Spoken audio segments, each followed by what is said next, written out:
Greetings, my peeps. I am John the Verbose, and this is my video for week 20 of the YTpaganChallenge Challenge on initiations. Big disclaimer time. I am John the Verbose. I am a Druid in the Reformed Druids of North America, and although I'm a Druid, I do not speak on behalf of all Druids, nor do I speak on behalf of Reformed Druids. My views and opinions expressed are my own, and you're welcome to share or disagree. And if you disagree, I would love to hear your reason why in the comments.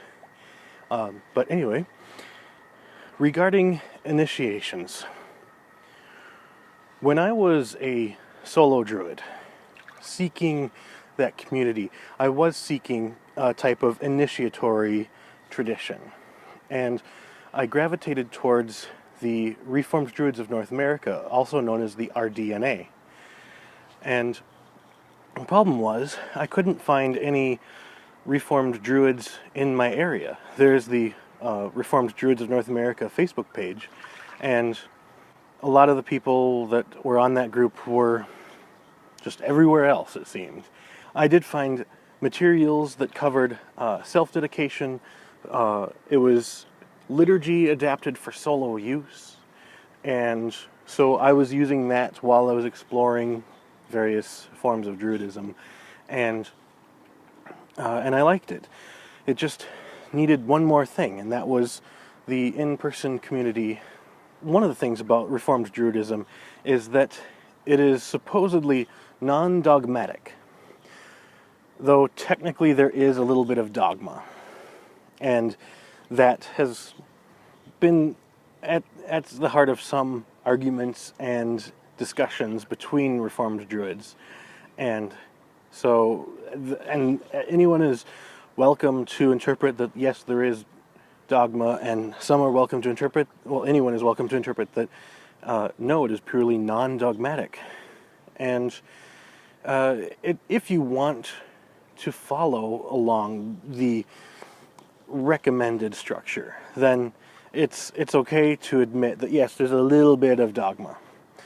And it's squishy dogma, if we can put it that way. And so, but in the Reform, there is a form of initiation, though we don't really call it that. We call it ordination. And there are 3 levels of ordination, but it's not the type of ordination that allows you to, like, preside over weddings or funerals or whatnot. That is something that you still have to work out between you and your state. There are 3 main orders that were created when the RDNA was made up in 1963. And there is a prequel order that was added in the early 2000s, and that was called the Order of the Acorn. And since that is one that I started with as in a self-dedication ritual, I'm going to start with that one, even though it's kind of not chronologically correct. So, the Order of the Acorn is also known as the Zero Order of the Reformed Druids. And I know there are a handful of people that I met that didn't like the concept of being zero, and they just want to call it the Order of the Acorn. And either is fine. And I always thought it's like, you start with nothing, pretty much, so why not start with 0? I was comfortable starting as a 0 order druid. And so basically that is just doing a self-dedication where I declared my belief in the 2 basic tenets, and I was alone at the time, to enter the first order, or to be ordained to the first order. You have to meet in ritual with someone who is at least a Reformed Druid of the 3rd order, or higher. And so, to become a First Order Druid, when you were prepared, you declare your belief in the 2 basic tenets in that ceremony, and the presiding 3rd Order Druid has you partake of the waters of life, and which is typically diluted whiskey. Then basically they declare you to be a Druid of the First Order. And so it is very basic, very easy, very simple. It is a good introductory level, and I'd say most Reformed Druids are in the First Order if they aren't self-declared. But it becomes more official, even though we don't like the use of the word official, when a Third Order Druid is presiding. And then there is the Second Order of Reformed Druidism. And that is an order for those who are training to enter the priesthood. And that one is probably the most dangerous aspect of Reformed Druidism, because it really resembles a college type of hazing. And it could have been very much that. I mean, Reformed Druidism was made up in 1963 by a bunch of Carleton students. Yes, by a bunch of college students at Carleton College in Northfield, Minnesota, which is pretty much just like less than an hour's drive away from where I am. That's one of the things that really helped me gravitate to Reformed Druidism, was that it was founded pretty much here. And I can go on my pilgrimage and see like the the ancient sites dating back decades, 5 decades to be exact. And I can go see the altar stone where the Druid sigil is carved into it. Basically, in the ritual, it's like hazing. You partake of a chalice full of undiluted whiskey. And so that, I've kind of settled on just using 100 milliliters, and I measure it out very carefully now. But one of the important things is, we were talking about alcohol. There are various scenarios where there are people that, for whatever reason, cannot have alcohol. And that is totally understandable. And in those situations, it's important to make sure that that exceptions are made or alternatives are provided. So in the liturgy, it's also recommended that that strong sugar water can be used as an alternative. That's just an example. And so, as I said, that is the level that is dedicated to training for the priesthood. And in the Third Order, if you want to enter that first level of the priesthood, that takes a little bit more work. And that is also probably one of the most time-honored traditions. It includes a rite of passage. It is an ordeal that you are vigiling out in nature overnight for a minimum of 7 hours. And so you should generally be alone, or if you are in a group of druids, you can converse, but it's intended that it's very introspective, a very introspective time, and you can basically hang out with the other druids because they're going through similar things that you are. They're interpreting their experiences in their own way.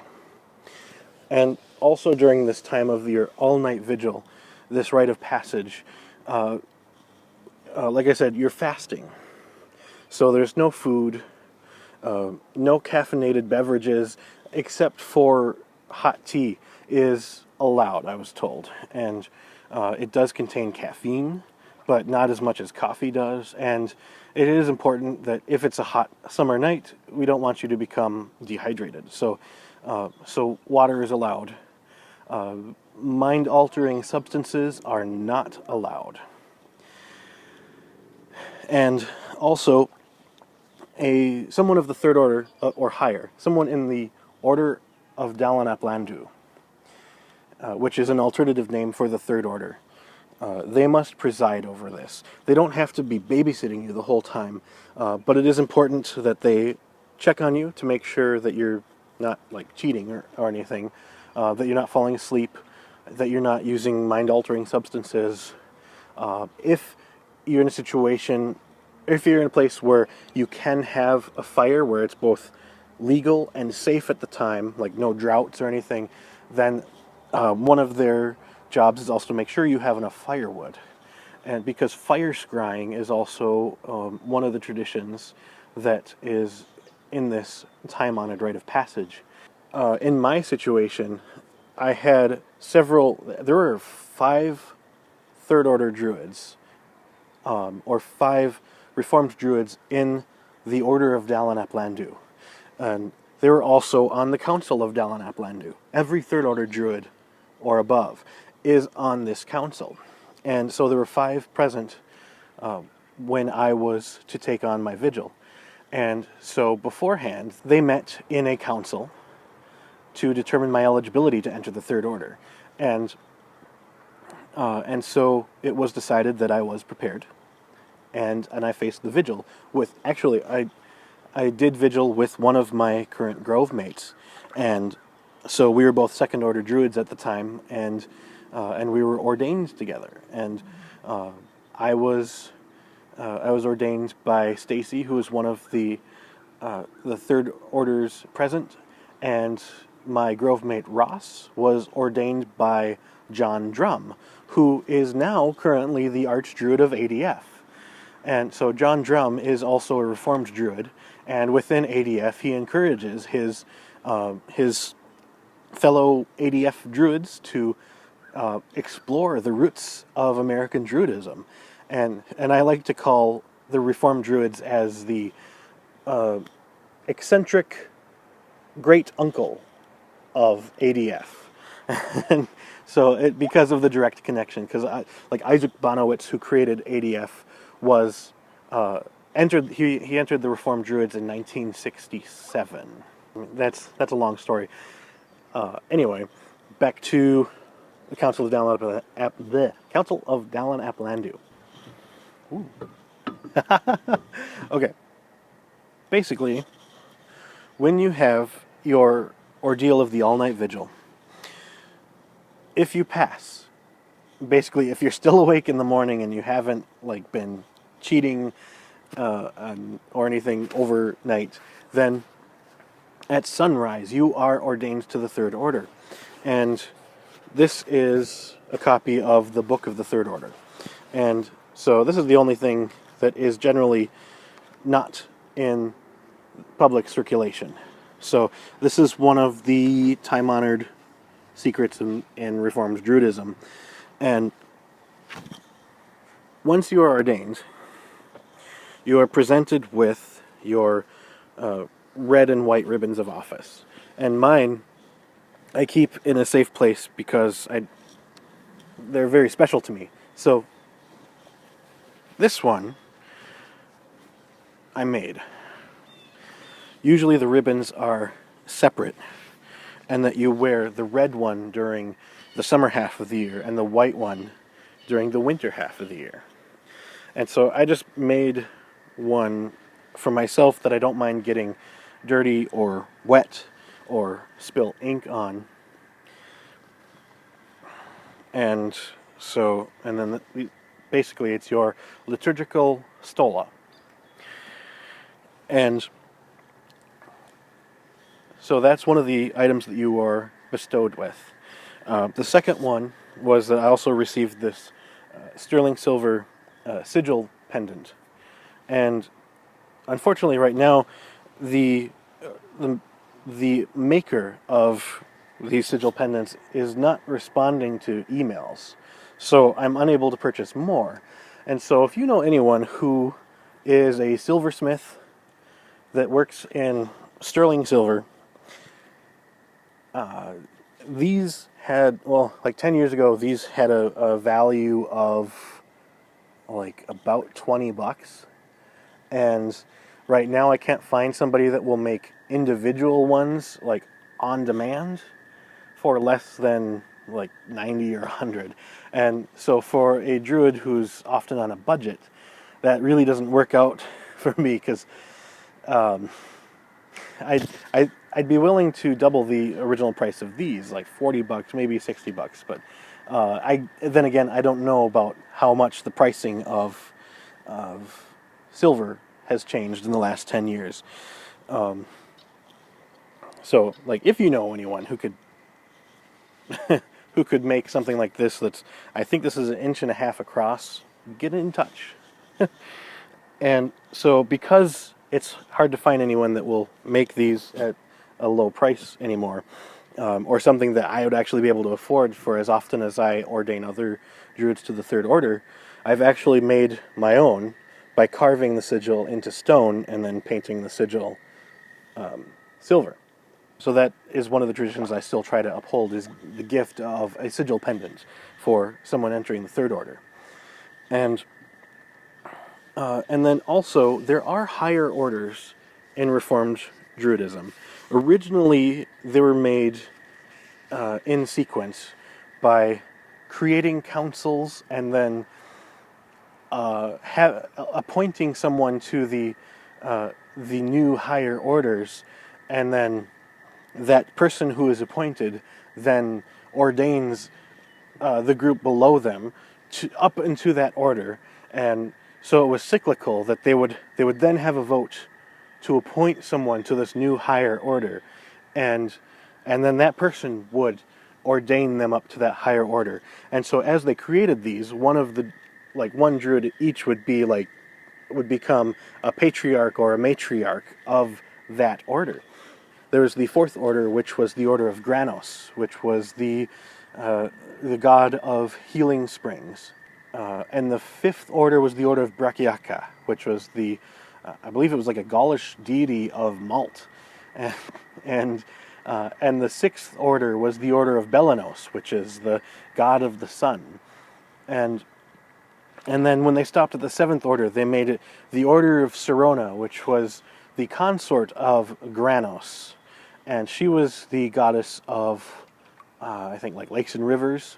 There was the eighth order of Tyrannus, and the ninth order of Lear. Oh, Tyrannus was the thunder deity, and then the ninth order was the order of Lear, who is the god of the sea. And then the 10th order was the order of Danu, the goddess of life and fertility. And ironically, that one, nobody really appoints or ordains anyone to the order of Danu, because in the Reformed Druid tradition, you have to be dead. So the 10th order is reserved for all Druids all Reformed Druids who have passed on. At some point, I think it was 1974, the Council of Dal and Uplandu voted that you no longer have to enter the higher orders sequentially, that the patriarch of any given order can just ordain you. So they're now parallel, and they just kept the numbers just because. So the numbers are just really a historical reference. And I had mentioned before that in my previous videos, I mentioned that in April of 2015, I was ordained to the Order of Belanos, and that was by the patriarch of the order, who is David Franquist. And David is also known as David the Chronicler, who wrote down much of our ancient lore in the chronicles of the Druids. And so that's the early chronicles, the latter chronicles. He wrote, I believe, the Book of Meditation, and if he didn't, I know he wrote some rituals, and I think he may have compiled them at least, but the rituals were written by many of the original founders.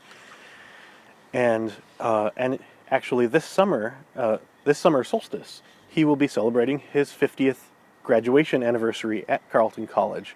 The solstice time of year at Carleton is always the alumni reunion, and so he's actually going to be visiting again, and we're going to have like a big reunion get-together. But this video has gone on long enough, and we're going to lose light soon, so thank you for watching, and we will see you next week.